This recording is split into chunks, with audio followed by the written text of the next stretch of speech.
Are you ready? Because it's time to talk at T's Talk Time.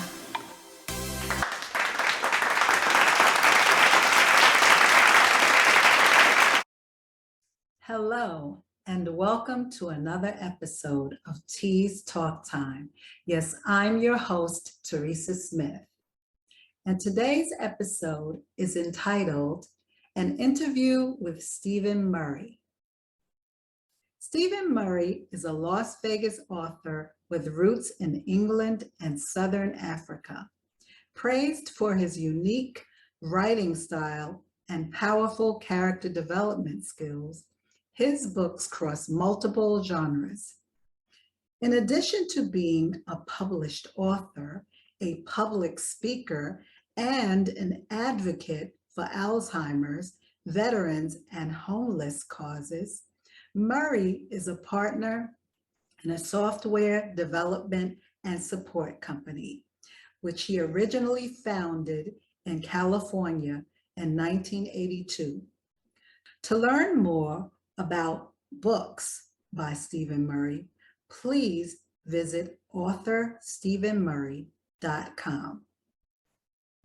And today marks the beginning of my series of interviews with indie authors. That is, authors who self-publish their books. So if you're wondering how authors think and how the path to self-publishing works, be sure to tune in because you are sure to gain some insight into this process and to discover some awesome books to read along the way. Fun facts. These famous authors started out as self-published authors. Mark Twain, the author of The Adventures of Huckleberry Finn. L. Frank Baum, the author of Oz. And Edgar Allan Poe, the author of The Raven. So the authors that I will be interviewing in the weeks to come and today are in very good company. And now, please help me welcome Stephen Murray to T's Talk Time. Welcome, Stephen.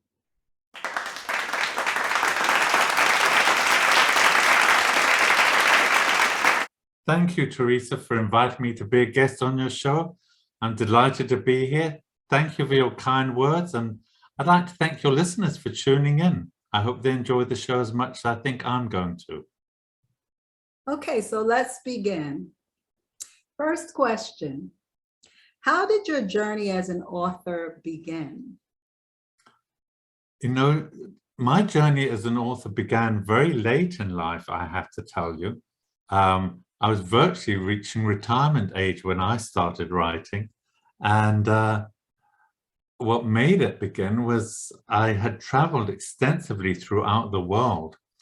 And one day I just suddenly thought I'd really like to put these experiences down on paper, all these different cultures, you know, having traveled to 40 different countries, that's a lot of places on all the continents. And so I just suddenly started to write, and I just sat down every Saturday afternoon and bashed out a chapter and discovered a real joy of writing. And I've kind of been writing ever since. That's beautiful. Similar to my story, actually. Towards retirement is when I really started to dig in deep. It's a great hobby to have. It is. So I want to add some like trivial type questions to the mix. And so that's what the next question is. Okay. What is the title of your favorite childhood book? Oh, my favorite childhood book. There wasn't actually one specific one per se. When I was a child in England, there was a series of children's books written by this author called Enid Blyton.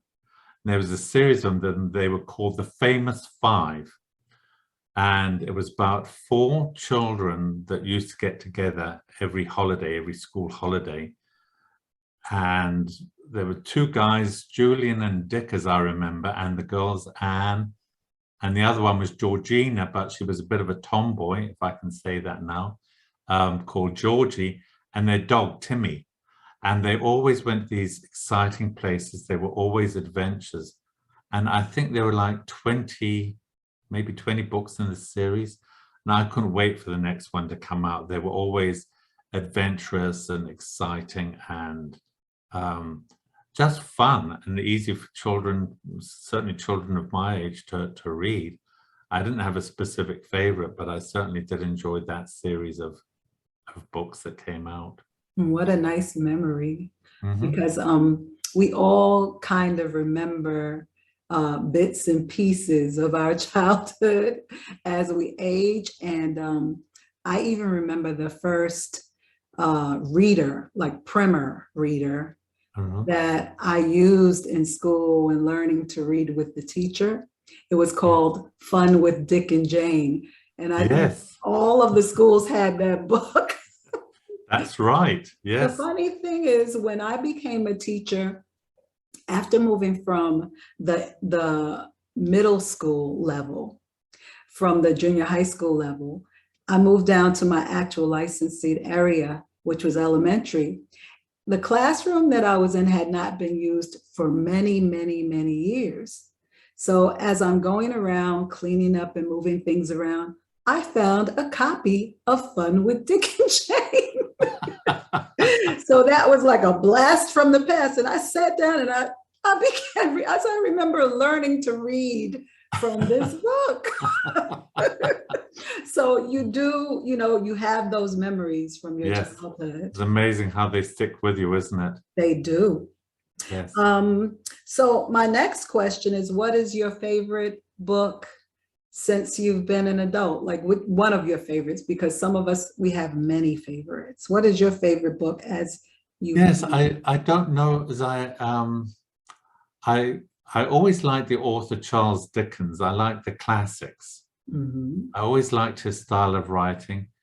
I loved his characters.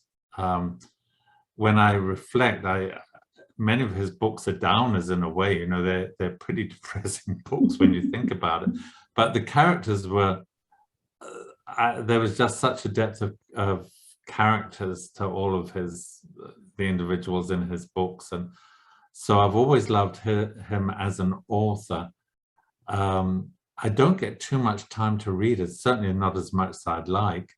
I think being an author now myself and knowing lots of authors in Las Vegas and going to lots of signings, we do a lot of book exchanges, and I have a stack of books yet to read from the local authors that I just don't seem to find time to read, or it takes me an awful long time to read. And I'm one of those authors that has to read every word on the page. I cannot just skim or scan a page. I have to read it. And if I lose track, I've got to go back and reread it.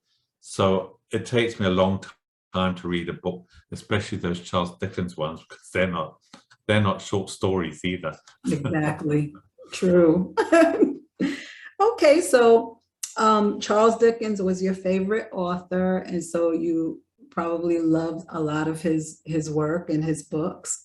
Yeah. Now getting back to you as an author, what would you say inspires you to write? Where do you get your inspiration?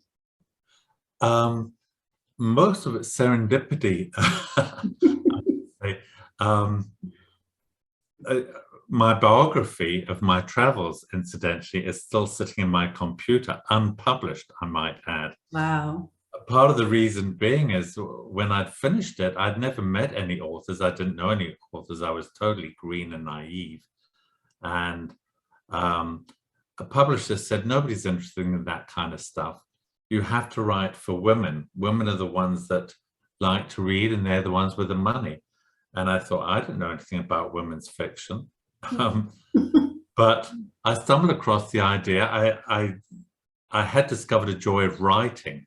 That's what I had discovered through writing my biographies. So I was determined to find something to write about. And I was inspired by a fictional Las Vegas wedding chapel, or not a fictional one, a real one. I had some visitors and we had to attend something at a wedding chapel. And I suddenly thought, there's my book for women's fiction. You know, I live in Las Vegas. We have all these wedding chapels. We're the marriage capital of the world. Why do people come here to get married? So that was the inspiration for the first book. Okay. And I sat down to see if I could do it. That was the real challenge. And the reader essentially spends a day at the chapel, and you meet all these couples as they come and go, and why they've come to Las Vegas to get married. But it was inspired by actually visiting one of the chapels and meeting a couple waiting to go in to be married. And I thought about them and I thought, I wonder where they're from, why they're getting married here, where are their friends, where are their family? And I thought, there's my book. So that inspired the first one. And the others have all been inspired by different reasons, but there's normally a catalyst that inspires me. You know, I came up with a sequel to the Chapel of Eternal Love because people wanted to know what happened to the couples in the first book. So my second book was a sequel, and ultimately the readers will tell you what they want. And one of the couples in one of the stories in the books was about this lady that worked for an escort agency, and I'm giving away one of the stories, but she was stood up by a husband or husband-to-be, and I suddenly started getting all these letters, you know, what happened to Emmy, this lady, what happened to her? And she popped up in the sequel, but I thought she ran this escort agency and she was stood up at the altar, and that was the catalyst for my book called Discreetly Yours. I thought all these women are very sympathetic to this lady that could have slept with their husbands in reality, you know. They do, that's what escorts do. They do. And so I had her be stood up in the original chapel book so that she would evoke some sympathy. I was unaware how much sympathy she would evoke. And I thought, I'm going to take this one step further. I'm going to write a book about an escort agency. I didn't do any research. I have to start by saying no research, was all imagination. And these three ladies work for an escort agency, and they decide to come up with a plot to get rid of the guy that runs it because he treats them so badly.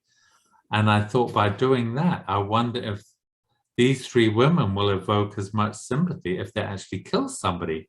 So that was the catalyst or the inspiration for that book.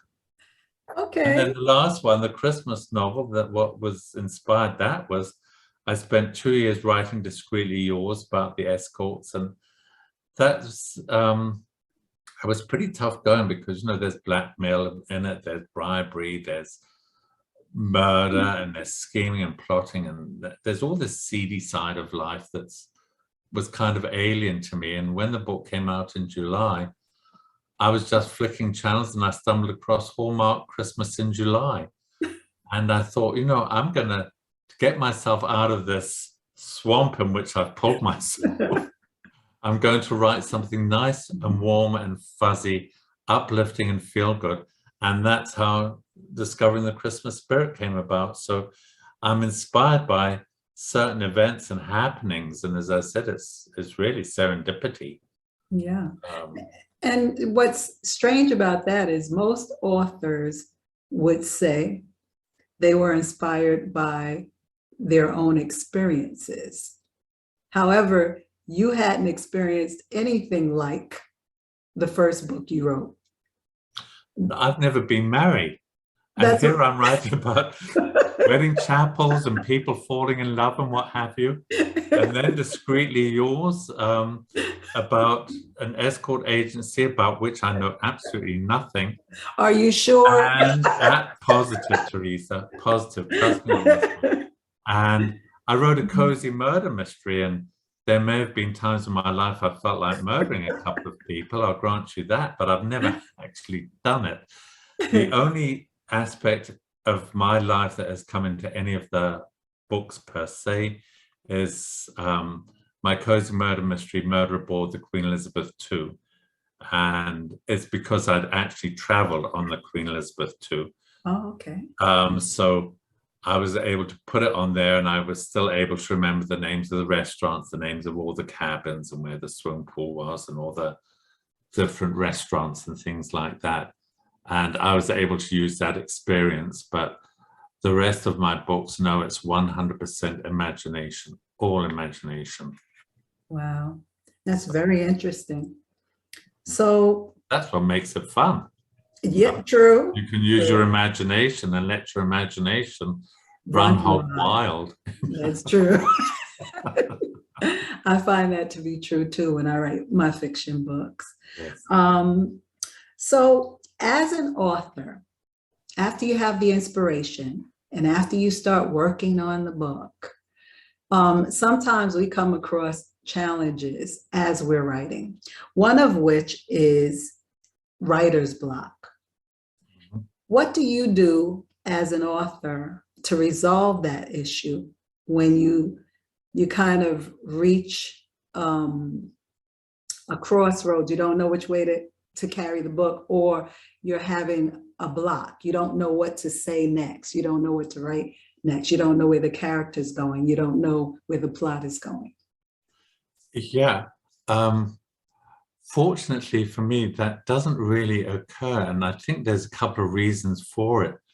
One, I don't base my books on fact or anything like that. Mm-hmm. As you said, most authors, they base their books on they draw on their personal life's experience. Yes. I don't. I just go out into that unknown.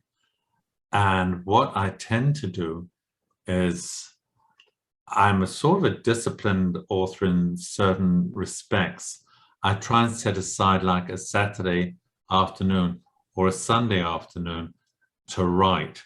And during the week, as I'm driving around, going to the bank or to the supermarket, I think what my next chapter is going to be, mm-hmm. and who's going to be in it. And I start coming up with the dialogue, the vocabulary, setting the scene. So I'm doing that when I'm driving around, or if I'm sitting watching TV. As soon as the commercial breaks come on, I suddenly go back to my book. So when I actually get down to sitting and writing and typing, it's kind of formulated in my mind what the next chapter is going to be. And normally when I write, I come up with a beginning, but I always figure out what I want the end to be, and then figure out how to get there. That's not to say there aren't some detours and changes along the way. There are, but the writer's block, thankfully, isn't something that haunts me, or hasn't done so far. Okay. In which genres do you write? I write in multiple genres, and I enjoy that because of the challenge. The two Chapel books are mainstream fiction. Then, of course, I've got Murder Aboard the Queen Elizabeth II. That's a cozy murder mystery. Then there was Discreetly Yours, which is crime fiction. And then, of course, Discovering the Christmas Spirit, which is holiday fiction. And I like writing in multiple genres because I like the challenge of trying something new and something different every time. Okay, it's just important. All right. The next question is, why did you choose the genres that you've already written in? And are you planning to explore writing in other genres in the future? Well, to answer the first part of your question, as I mentioned earlier, the Chapel book, which was the first one that I had published, The Chapel of Eternal Love, that was because I was told to write women's fiction. So I did what I was told. Mm-hmm. By the time that book was finished and the sequel was finished, I'd met other authors, and I'd always wanted to write a murder mystery. So I had a stab at that. And then, of course, Discreetly Yours, the crime fiction, that was propelled again by the Chapel of Eternal Love, because one of the chapters had a female escort, and women wanted to know what happened. So, as I said, in part it's because the readers will tell you what they want, and they told me what they wanted, so I gave them that book, and then the holiday was something else. And just again as a reaction, that was a reflex action, I suppose, from having spent 2 years writing The Sordid, Discreetly Yours.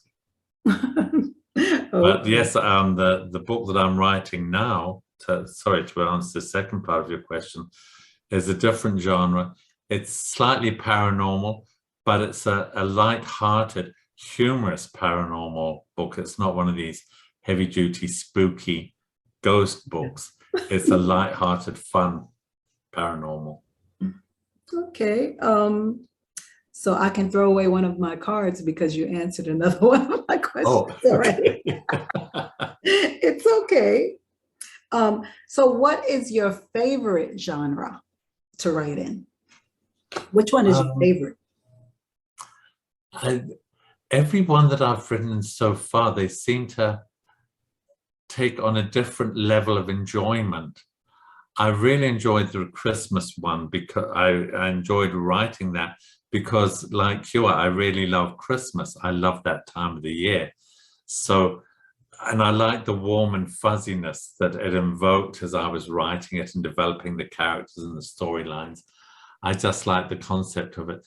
So in a way, that was favorite.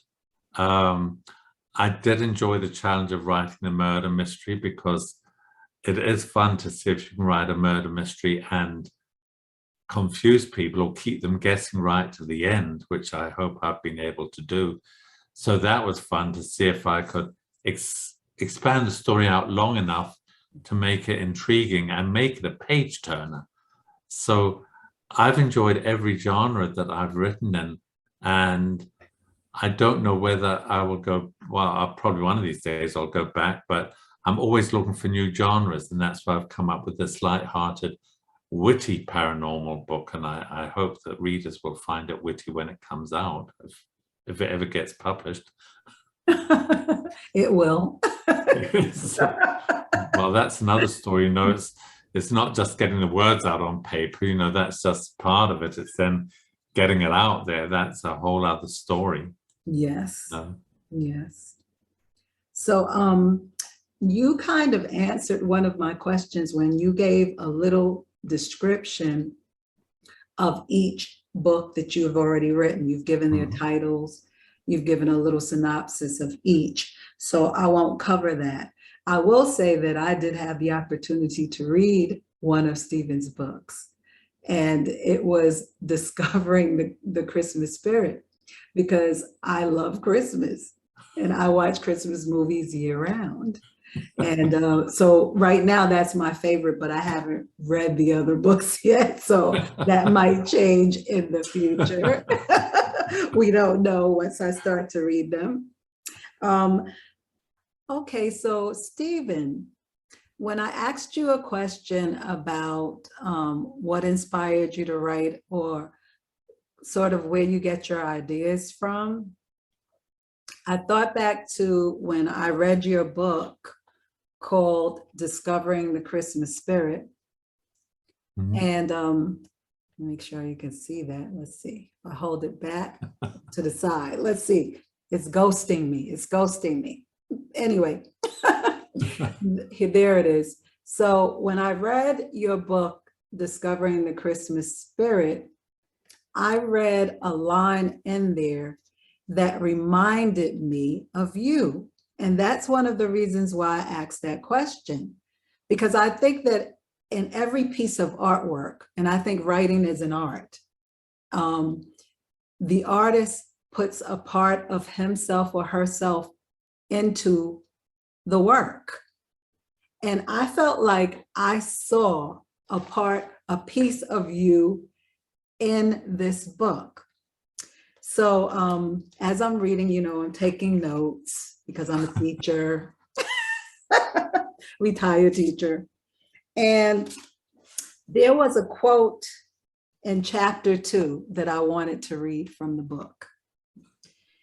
And it says, there's nothing to repay. Life is about giving.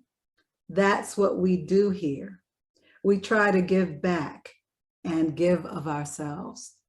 And I felt that this quote could describe you, because in the intro, you know, when I found out more about your background, I found out how you work with the homeless. I found out how you work with veterans. I found out that you do a lot of what I would consider to be philanthropic work. That's how I would phrase it.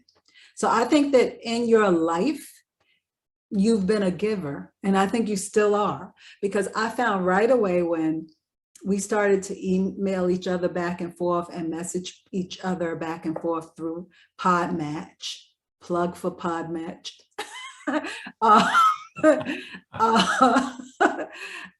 I saw right away that you were a giver, because you offered to give me a signed copy of your book.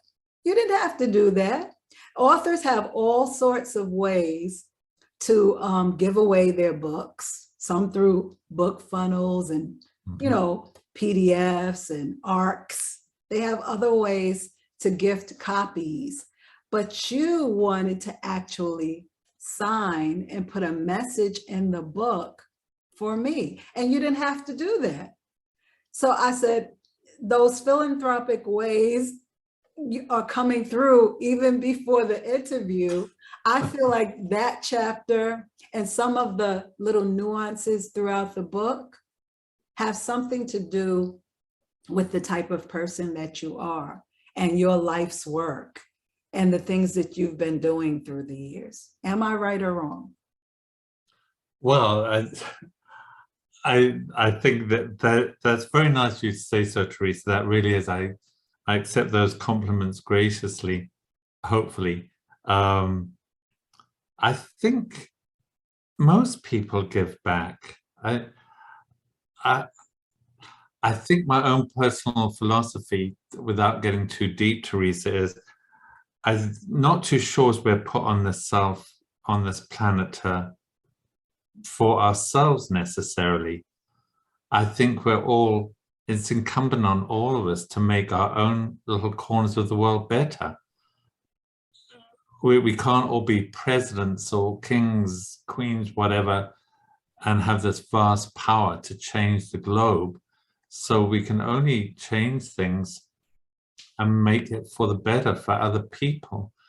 I've been fortunate and truly blessed since I've been to America. So, well, been blessed all my life, but certainly since I've been to America, I came here with 2 suitcases and $500, and I knew one person. And now I've got a host of friends, a beautiful home. I've had a fabulous career, and people have been very supportive. I know there are people out there watching out for me every single day. I don't know all that they do, but I know they're doing things because suddenly things manifest themselves for me. So it's certainly incumbent on me to give back, but I really do believe in the adage that it's better to give than to receive. I truly believe that. There's lots more rewards to giving than receiving. That it is just part of my personal philosophy, but I do think most people are givers. Yes. There's probably going to be tons of people out there saying, you're wrong, but I like to think not. And throughout the book, that theme of giving, of presence that lasts forever is there. Like each character in Discovering the Christmas Spirit needed something. And I feel like their needs were met. Maybe not in the way they thought it would be, but all of the needs that they actually needed were met as we go through the book.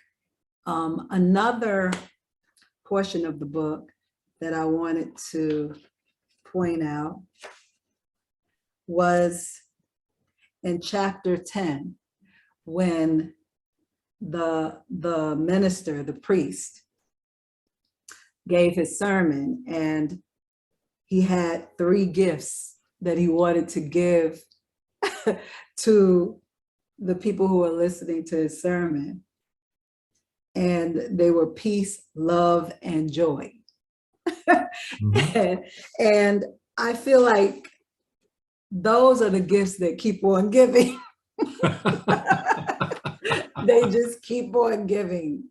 And I think a tangible gift, okay, for a while, that gift will bring you some joy, a little bit of peace, and you feel loved. But the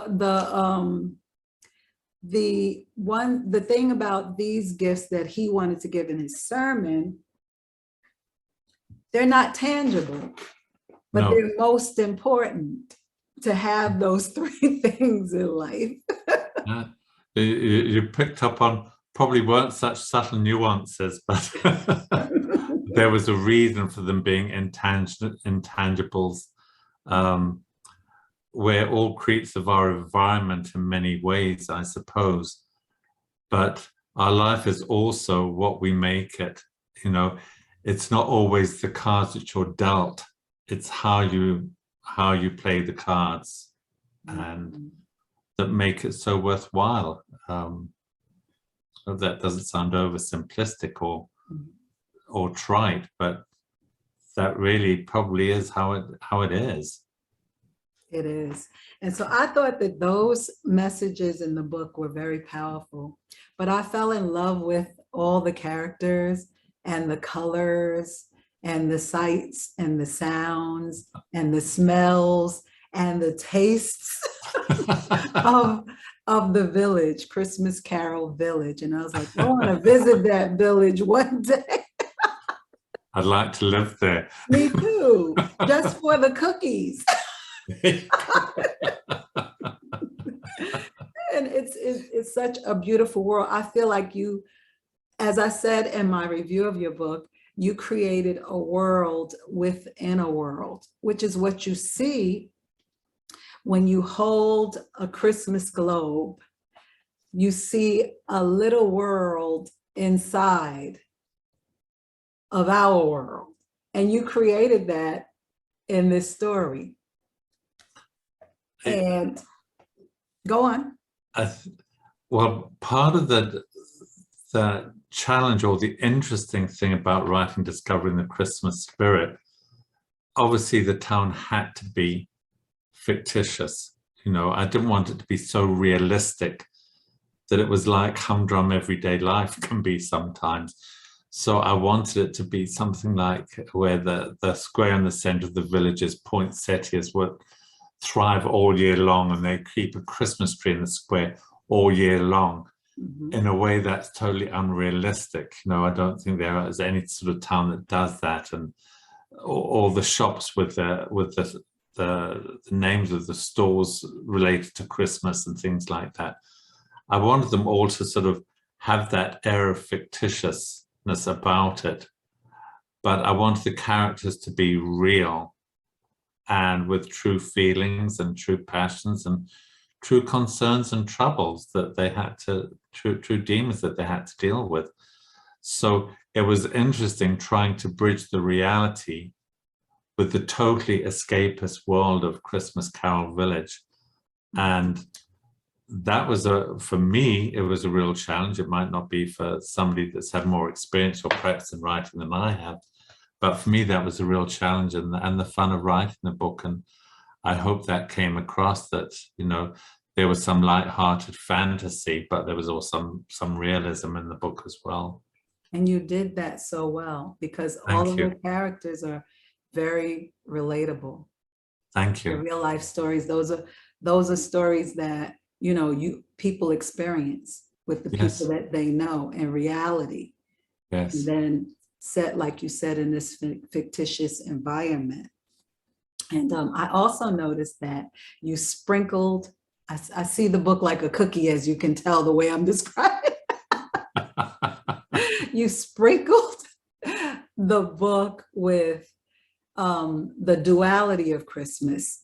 You had things related to the religious side of Christmas. And then you had things related to the commercial side of Christmas, if you want to say. Yes. And I thought that it was so interesting that the way you named the characters. For example, and I know from talking to you prior that what I thought was not true in some cases, but I felt like Oscar was a little bit like Oscar the Groucho in Sesame Street, a little. And I also felt, I didn't tell you this, so I'm telling you now, that Marilyn reminded me a little bit of Marilyn Monroe. Oh dear.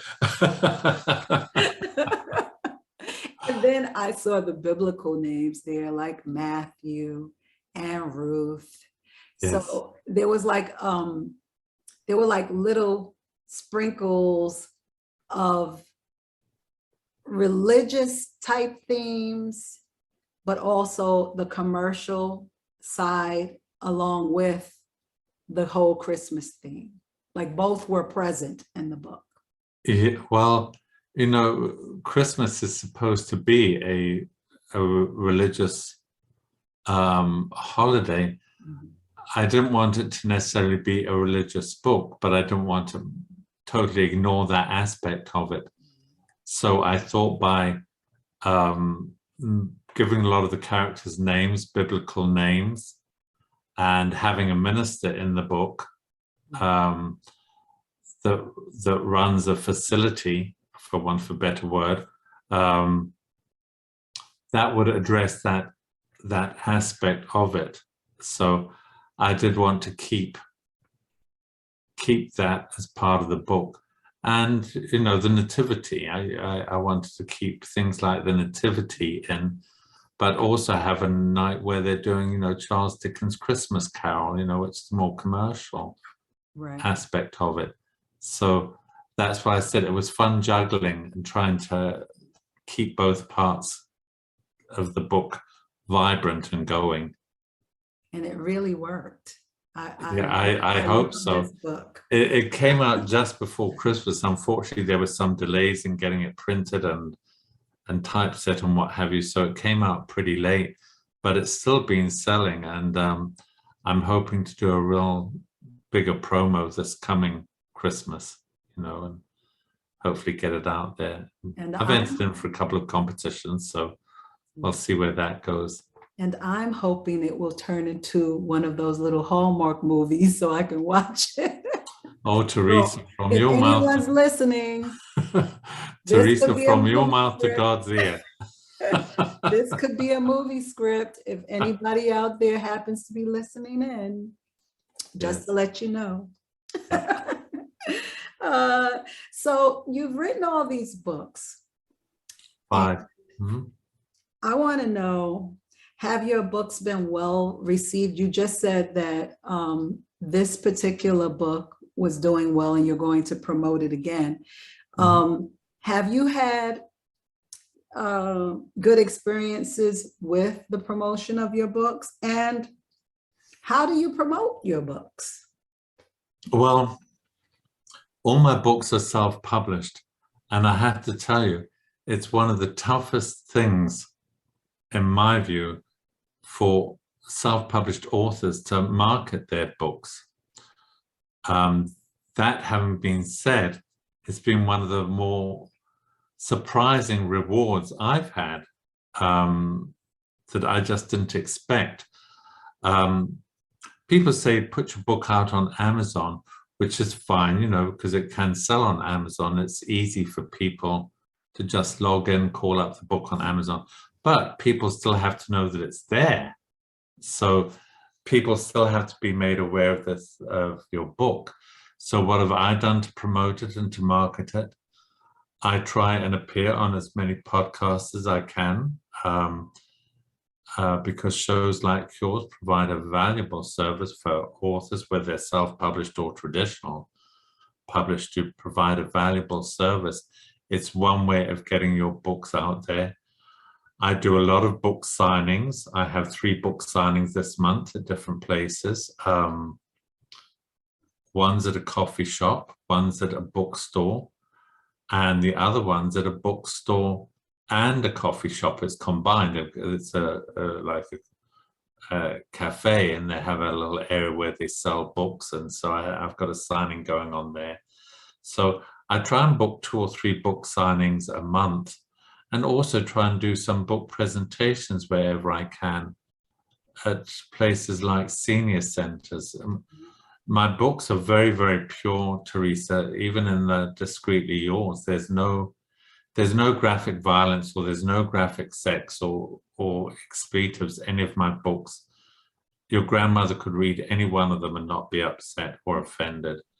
And I speak a lot of senior centers, and they're an extremely receptive audience, and many of them can't get out, so they like it when people from the outside come and speak to them, and a lot of them like to read. So they'll buy the books. But it is a challenge, and I put it out on websites like Authors Den and Hometown Reads. There's places where you can go put your book out. It's tough, but it's also fun, and you meet a lot of wonderful people, you know, having book signings and doing book presentations, and people come up and ask you questions. You meet a lot of nice people, and you realize there's a lot of wonderful people out there on this planet. True. I've done 1 book signing at my childhood library. That was my first and only one before COVID struck, because I had planned to do more. Yes. And that prevented me from doing any further work. So, and that was a charming experience, because walking back into the library where you went when you were a child after so many years, it looks so different, you know, from the angle of being an adult as opposed to when I was a child picking out books there. There you go. Try reaching out to Barnes and Noble, because they're very receptive to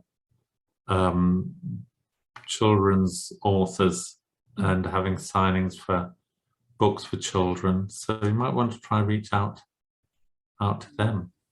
I need to do something where my event is the focus, because when I had my event, there was like a fair also at the library. So they had tables outside. They had which was good because it brought a large crowd. They had a marching band. It was an event for the entire library.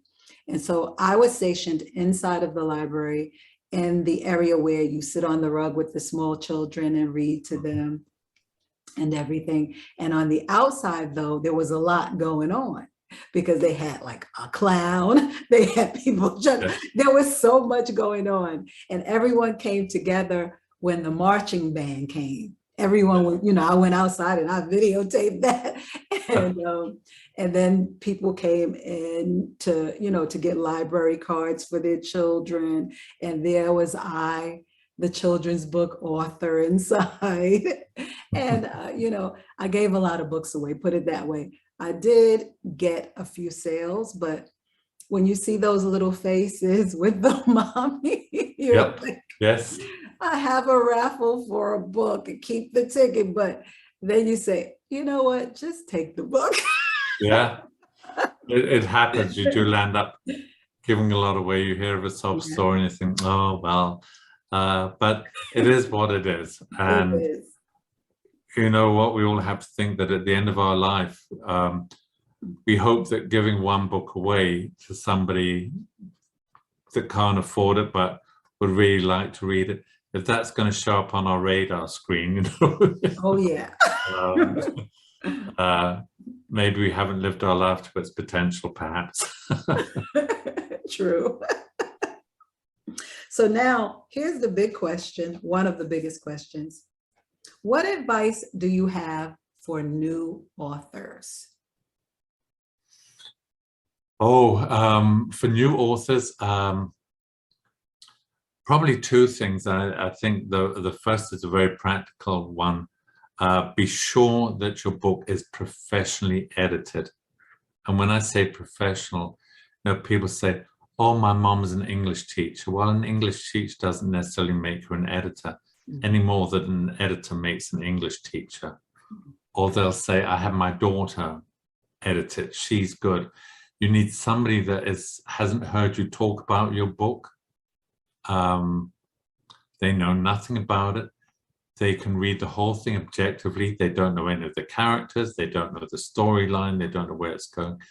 They can look for character defects, not only grammar and spelling errors, but they can look for storyline defects, plot defects. And if you're writing a book and you're talking to your wife or your husband constantly, your book's going to come up. And when they read it, they're going to say, oh, yes, I know all about that. I know all about it. Well, they might, because they've heard the spouse talking about it, but the reader doesn't necessarily know that. So the first piece of advice I would say, no matter what it costs, shop around, get the book professionally edited. And the second thing I would say is pursue your dream. You know, if you've put a lot of time, you've put a lot of yourself into that book, make it happen. And whether it's traditionally published or self-published, there's pros and cons on both. You know, that's another subject for another day, I suppose. But just pursue your dream and make it become a reality. You won't look back. I certainly haven't. I was very nervous and apprehensive about publishing my first book, but it's taken me on a journey that I never, ever expected in a million years. And it's been a fun one. It has its challenges, but it's been rewarding, not necessarily financially, but it's been a rewarding part of my life. So that's what I would give to new authors and aspiring authors. Yeah, that's a great message.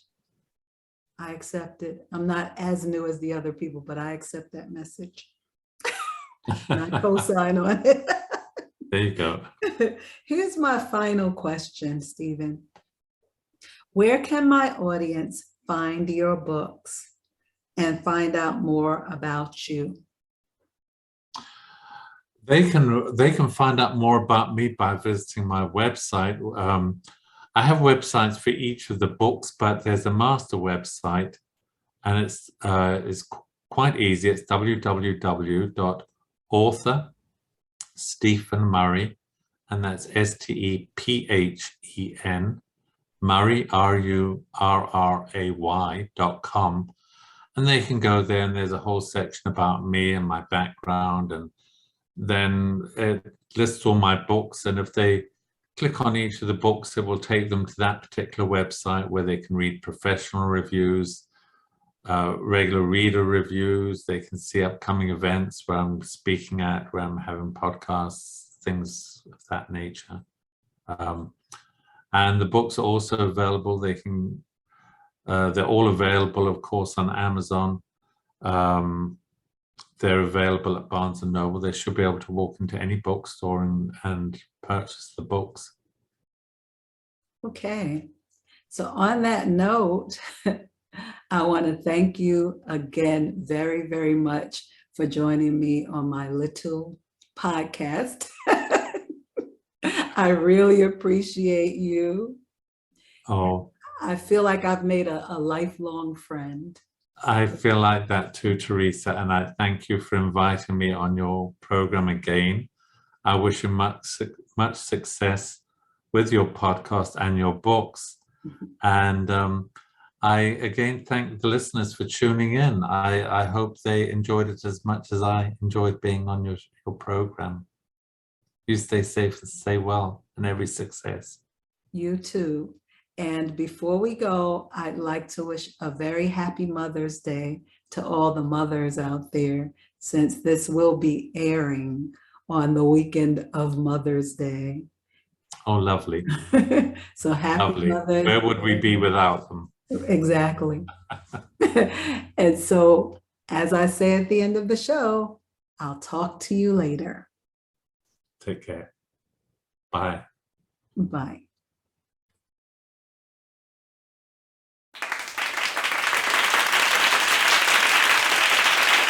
I've also been given the opportunity to read one of Stephen Murray's books, one of which I chose and he gifted to me a signed copy of.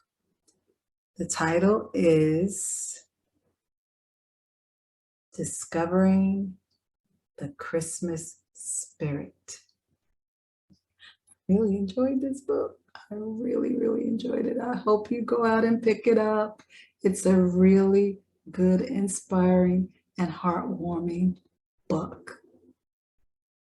So pick it up.